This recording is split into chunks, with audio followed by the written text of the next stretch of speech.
And we wrap this edition of Mizzou Football Friday on the Big 550 KTRS. You also watch on KTRS.com as we make our picks for Week 3 of the Southeastern Conference season, Ben. And before we get to the games, it's starting, even just through 2 weeks, atop those standings, or atop the power rankings, if you will.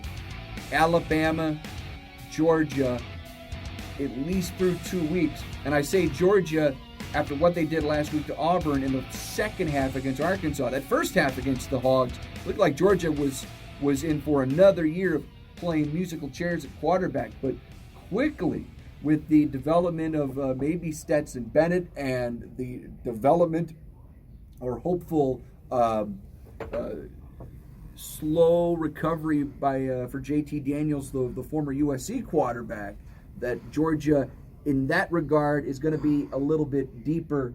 But it certainly looks like 1-2. It's like we've seen before, the Crimson Tide and the Dogs. I think Georgia answered a lot of questions in week 2, and their talent is so deep and so widespread that it's not just their quarterback that they have to worry about. They have other ways to take pressure off that position, and they're getting better play there now. So the one thing I'm ready to not just say it's just Georgia quite yet, because I think this Florida football team is serious, and we're seeing why some folks picked the Gators to win the East. They've scored 89 points so far through 2 games, which matches pretty much at what Alabama has scored over in the West. Now, their defense has some question marks. They've also allowed 60 points, so they've got to score a lot. If that defense can find a way to improve a little bit, Florida might be a qualified opponent for Georgia. And I'd say Florida's in that next tier down, right?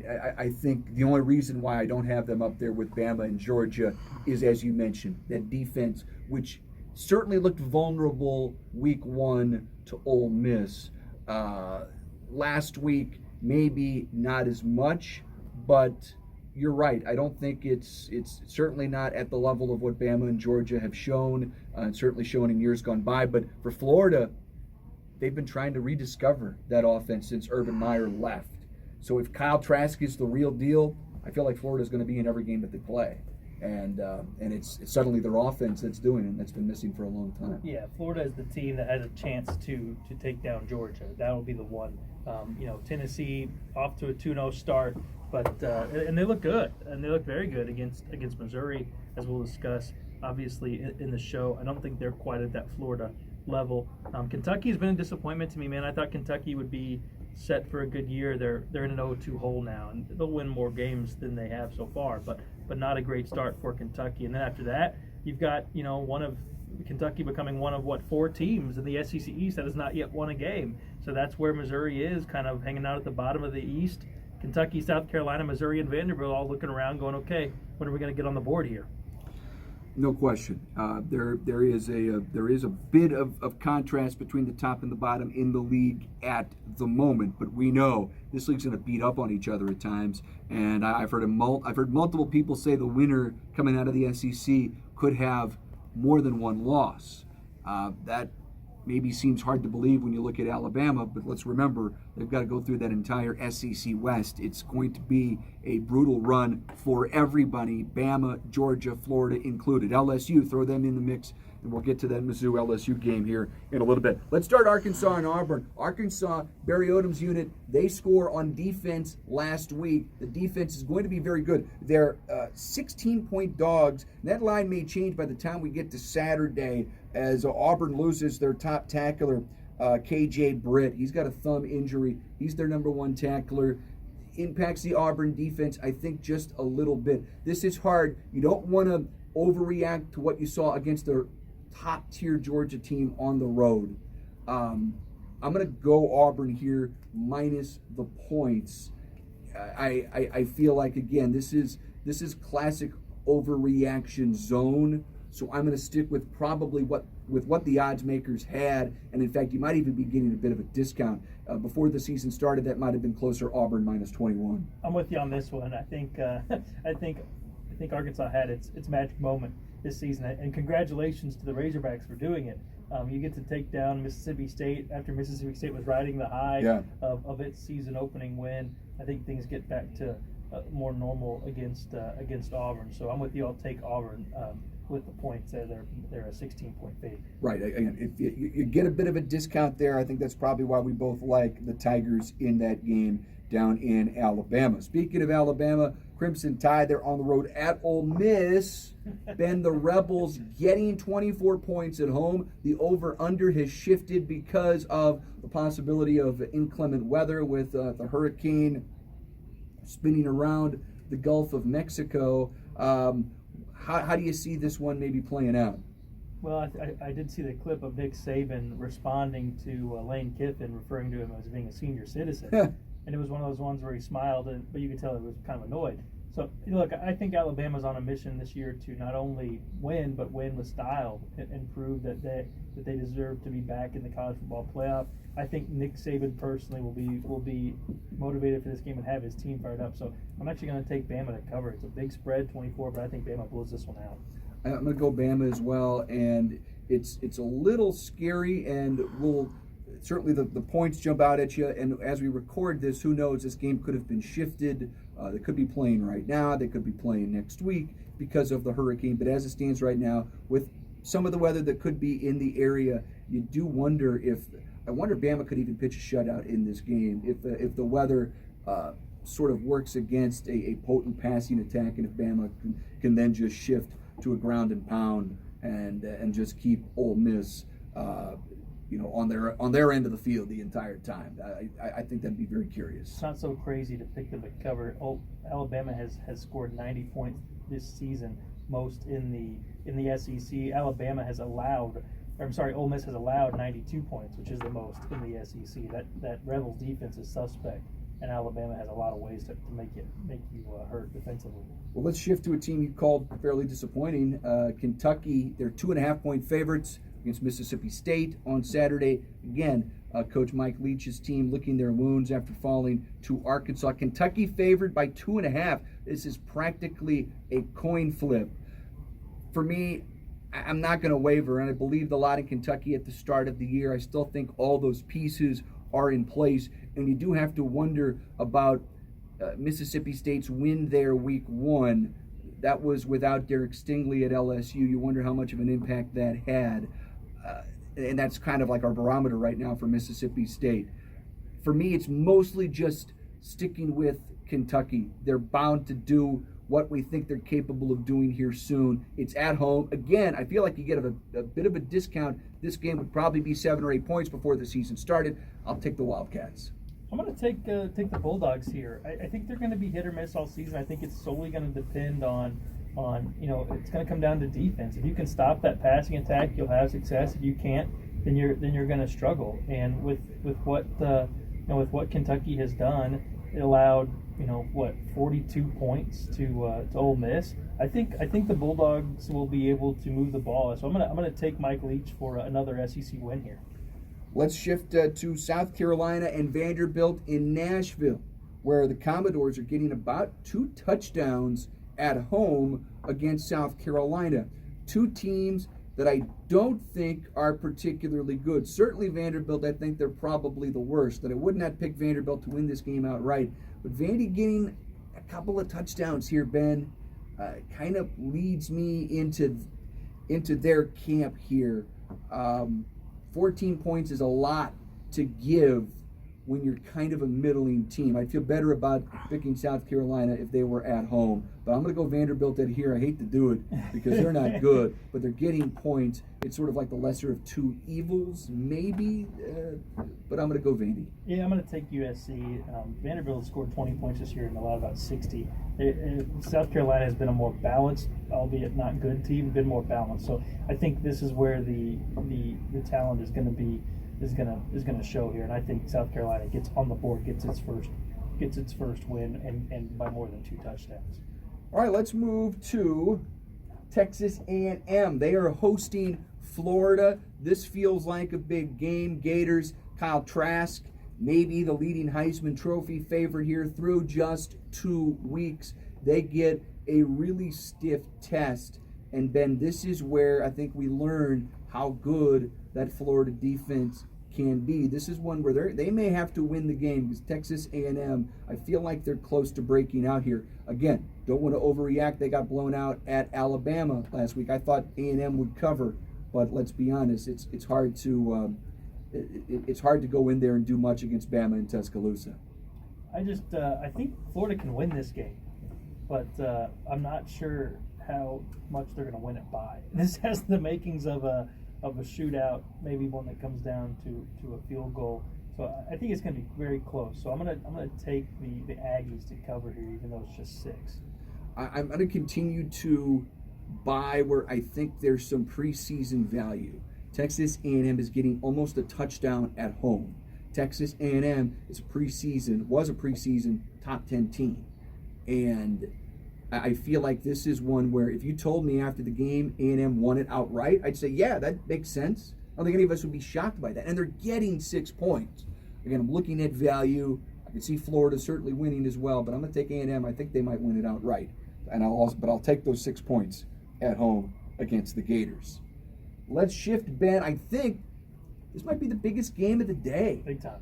Tennessee at Georgia. This is the opportunity for the Vols to say they're for real, and it's also a chance for Georgia to say, like I said at the top, that they might be 1A behind Alabama. I think we learned a lot in this game, Ben. So I look at the spread. Georgia is giving 14.5 points. Old Tennessee from like last year or 2 years ago or 3 years ago, I say, yeah, Georgia rolls. But I feel like this is a different Tennessee team. And again, forget about what we saw against Mizzou. I'm not sure that's necessarily a fair indicator or not. And Tennessee might have even been on cruise control fourth quarter of that game, and they were up significantly.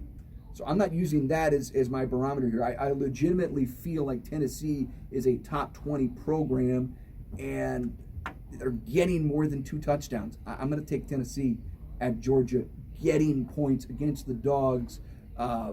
And at some point, I wonder if Georgia doesn't revert back to some of their old tendencies where that offense, starts to look a little clunky again. You got to go all the way back to 2016 before you find a ranked Tennessee team that beat Georgia. And the games since then have not been close. I mean, 41-point loss in 17. You've got a 26-point loss in 18, and then I guess the 29-point loss last season. It's been rough.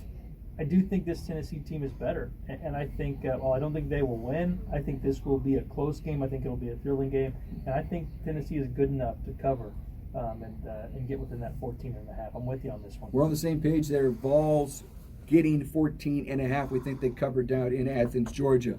Finally, it brings us to Mizzou LSU, a game that shifts from Baton Rouge to Columbia, Missouri, and the location isn't the only thing shifting.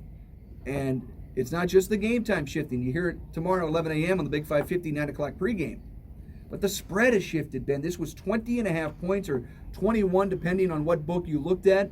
It's now shifted to under 2 touchdowns. Before we get to the picks, a couple of keys here. Connor Bazelak, he gets the start, Ben. He showed the ability to be able to stretch the field. I'm going to say this. I think he's capable of continuing to do that. That was a pretty good Kentucky front. He was able to stand in there, felt some pressure. I thought he handled that well.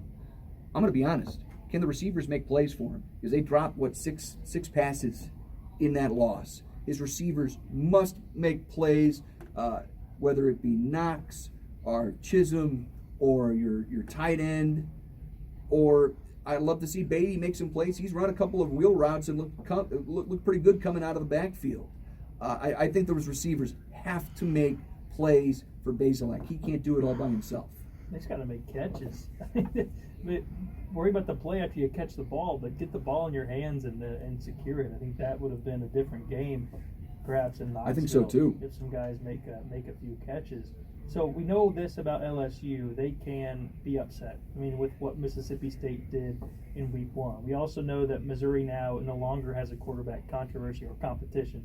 this is going to be Connor Bazelak's team moving forward unless he does something to lose that job. You also throw in the unknown that LSU is changing everything in terms of what it thought it was going to be playing this weekend, moving to the game to Columbia and playing with a lot on its brain. I mean, the fact that they moved that game because of a hurricane, that's not the easiest circumstances to play through, obviously, with minds wondering what's going on back at home. So I was impressed with how Missouri covered against Alabama in week 1.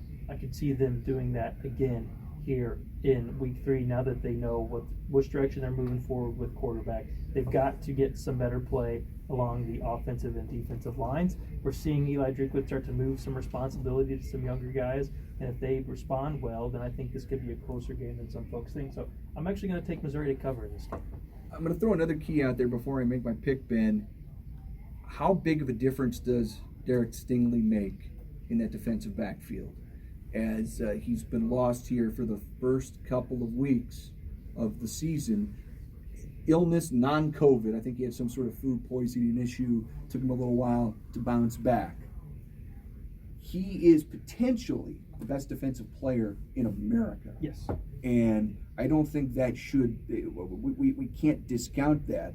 And I think it's got to be part of the conversation of how they lost to Mississippi State. Now, granted, they gave up over 600 passing yards. So it couldn't have all been Stingley. But I'm concerned about that. However, I was probably all set to pick LSU, even giving 20 points. But to see the spread move as much as it did, it's not just, Mizzou's home field, I got news for you, it's not worth 7 points. And now maybe if you shifted going from the pretty good home field of LSU, maybe that's how they came up with this this number. Not with just 11,000 fans in the stands. That's two, though. But right, exactly right. So there's something here that I think Vegas sees. And Vegas had a pretty good read on Mizzou last year. Now, they didn't always get it right because Mizzou couldn't do the little things. But Mizzou was I think, talent-wise, a top 20 or top 25 team last year. They just shot themselves in the foot week in, week out. Vegas had a good read nonetheless. I think they're going to have a good read here. I'm going to take Mizzou plus the points, Ben. I don't want to, I don't want to overreact too much to all of this. And it's still at this point, we haven't seen enough from Mizzou to feel like they can legitimately contend with the Bamas, LSU's, and Tennessee's week in, week out. But with the way the spread moved and the fact that LSU's had a tumultuous week here, and granted, they're kids and it's probably not that big of a deal. The Hurricanes not really hitting Baton Rouge directly. Baton Rouge isn't right on the coast. But nonetheless, it's a lot for them to take in, and I think it may be just enough of an inconvenience to throw some edge the way of the Missouri Tigers. I think you're just going after my picks because I've been winning these picks so far for the first 3 weeks. That's my insider knowledge right now. You've got we're you've got pretty the much edge. on the board on everything except for we've got splits on Mississippi State at Kentucky and splits on South Carolina at Vanderbilt. That's where we're going to be head to head this week. But everywhere else we're copacetic. Copacetic. All right, we'll see how it goes. And what, again, big one. Tennessee, Georgia, and obviously all eyes on Mizzou and Tennessee tomorrow. That does it here on KTRS.com and on the Big 550 KTRS. Ben, we'll see you next week. Place your bets, everybody, and WC has your insurance. Yeah, we'll do all we can. We've got the Lindy's Football Report next. It's the big sports show, our Mizzou Football Fridays on the Big 550 KTRS.